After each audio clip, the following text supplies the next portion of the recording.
Did your trailer only come with an icebox? Sure, you can replace it with a mini fridge, but what do you do when you don't have shore power?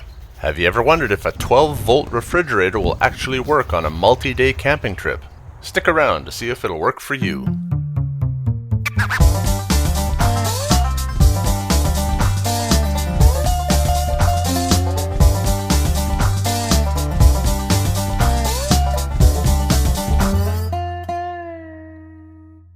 I bought myself a 12-volt fridge. Now, it says on the outside of the box, portable cooler. Not a cooler. I'm not actually sure why. It's essentially a 12-volt compressor fridge in a box, in the shape of a cooler. You've seen them all over the place, I'm sure. And I was quite excited. I mean, I've been to RV shows and whatnot, and if you buy the name brand versions, here in Canada, for something this size, you're looking at a couple grand. This was from Princess Auto, $349 Canadian. Things are generally more expensive in Canada anyway, but this is a really, really good price. Now, granted, it's a AlpiCOOL. It's probably a Chinese copy of a Danfoss compressor. I wouldn't be surprised, although don't quote me on that because I do not know for sure. But what I want to find out is how it performs. Especially after finding this sweet commercial.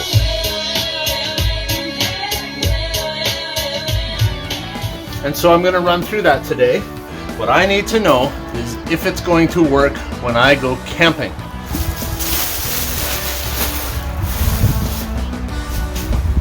And the only way to do that is to actually test it as if I were camping with it.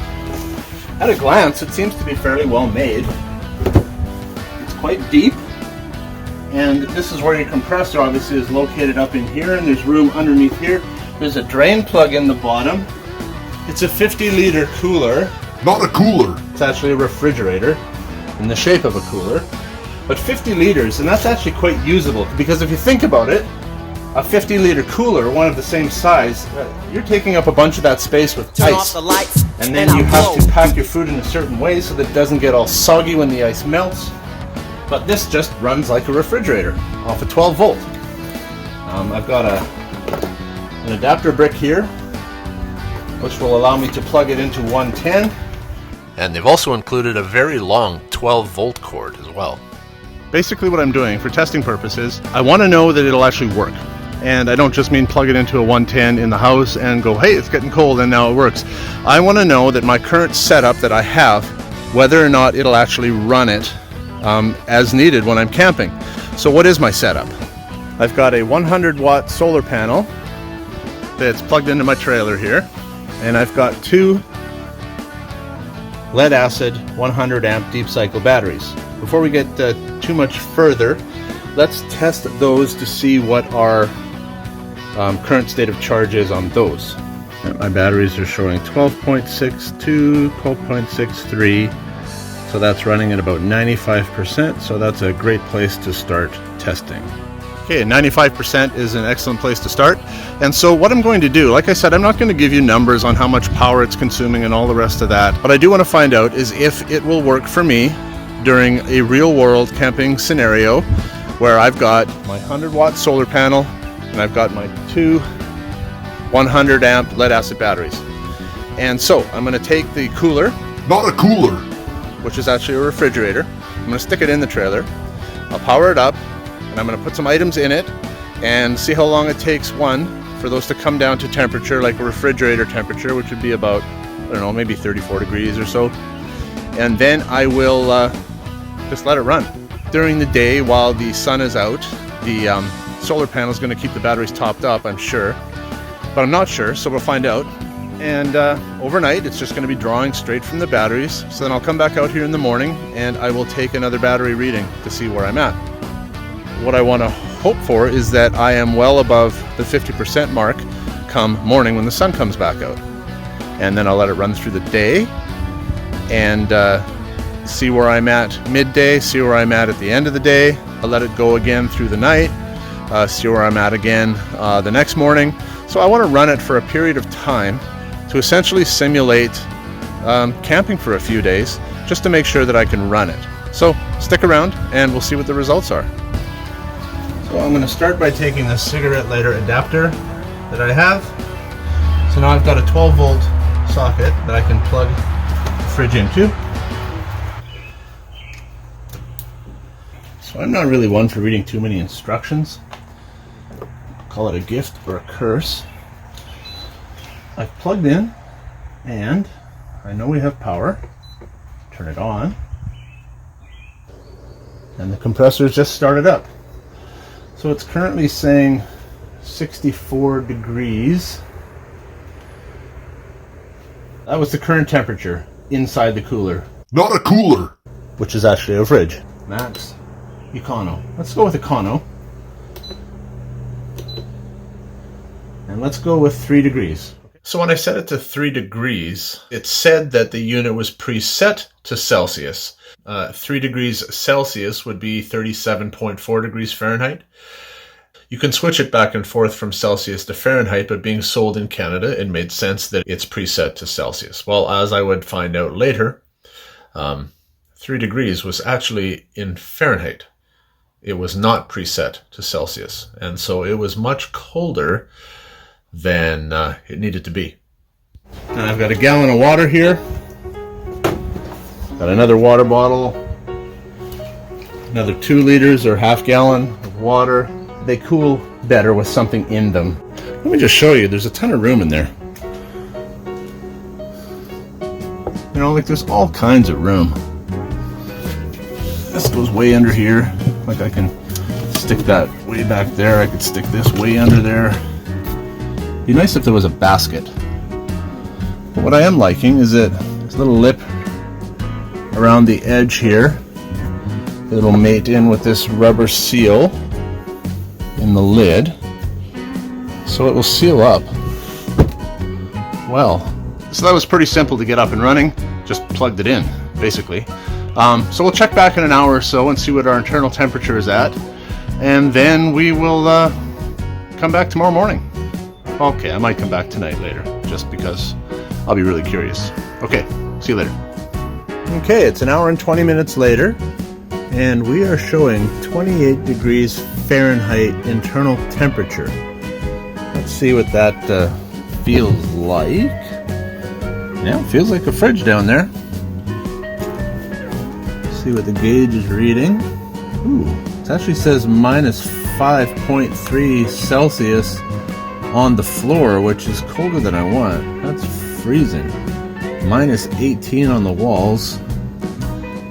So I'm going to turn that up a little bit. Trying to do the conversion in my head here. Oh. Yeah, the compressor just shut down at 34 because I've now matched the internal temperature with the setting. 34 degrees Fahrenheit is just over 1 degree Celsius. Let's go with 37 degrees Fahrenheit. That's probably a good refrigerator temperature. Because I had it set to freezer temperatures, it probably would have shut off a little while ago. We're an hour and 20 minutes in, and I have it in econo mode. It probably would have reached temperature In under an hour. for sure.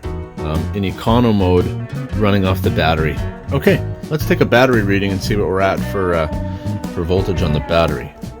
So right now it's sitting at 13.37 volts. The solar panel's plugged in. It's quite bright out here right now, and so I'm getting lots of solar help. I'll come back tonight after dark and get a battery reading then, and that'll give me a realistic look at what the charge is of the battery. I don't suspect it will have dropped much. Let me show you why. Listen carefully. You hear that? Yeah, neither do I. And that's exactly what I'm talking about. Now that it's down to temperature, it doesn't run constantly. It might come on for a couple minutes every 15 minutes or so.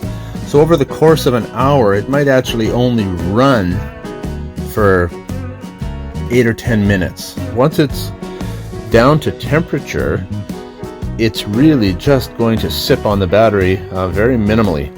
Yeah, like I said, I'll come back in the dark, probably around 10 o'clock tonight, and see where we are at.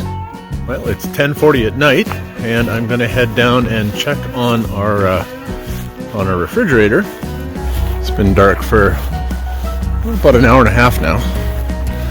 So the solar panel is not going to be generating anything at this point. So I'm very curious to see what our battery voltage is right now. Okay, our battery voltage is 12.49, 12.52, 12.53. Well, let's just call it 12.5, shall we? Well, fridge temperature according to the gauge is 37 degrees. Down in the bottom is showing -1.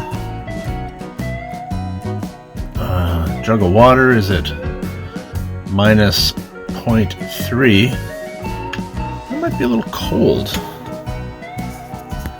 wonder if I could turn it up even more. What's our water bottle at here? Well, it's not frozen. Next time I'm back will be the morning, and we'll see where we're at. Should have no problems getting us through the night. Morning. It is about 7:40 in the morning. That puts us 16 hours since we first plugged in the refrigerator.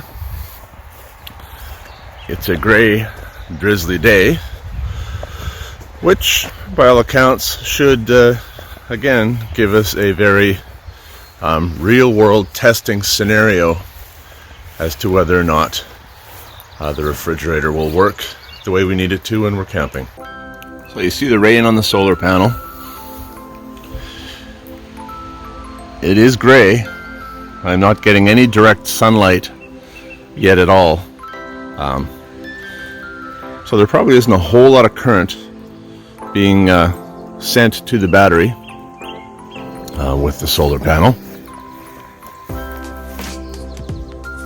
However, we are showing 12.7 while it is plugged in. Let me unplug it and see where that leaves us. I've unplugged the solar panel and we're still at 12.7. So that is our state of charge right now with my 2 lead acid 100 amp hour batteries. 41 degrees Fahrenheit is 5 degrees Celsius. Which is a touch high. Let's see what it is with my temperature gun here. And again, this is Celsius. Surface temperature of the water jug is 2.5 degrees Celsius. The bottom of the refrigerator, 3.7 degrees Celsius. That's a very good refrigerator temperature. Let's check my water. It's not set too cold. Water is not frozen. So that successfully ran overnight. So now I'll just let it run for another couple days. With a surface temperature of 2.8 degrees on the actual refrigerator items themselves, and we're talking Celsius here, they recommend that you should keep your fridge at 4 degrees or lower to keep bacteria from growing. I'm going to leave it run now for the rest of the day and overnight again. Then I'm off to work tomorrow, as tomorrow morning is Monday. Then I'll come back and check it after work, which will have had the refrigerator running for close to 50 hours at that point, giving us a very real-world scenario of whether or not a small refrigerator like this can work with 2 100 amp hour lead acid batteries, a 100 watt solar panel on a drizzly, cloudy day.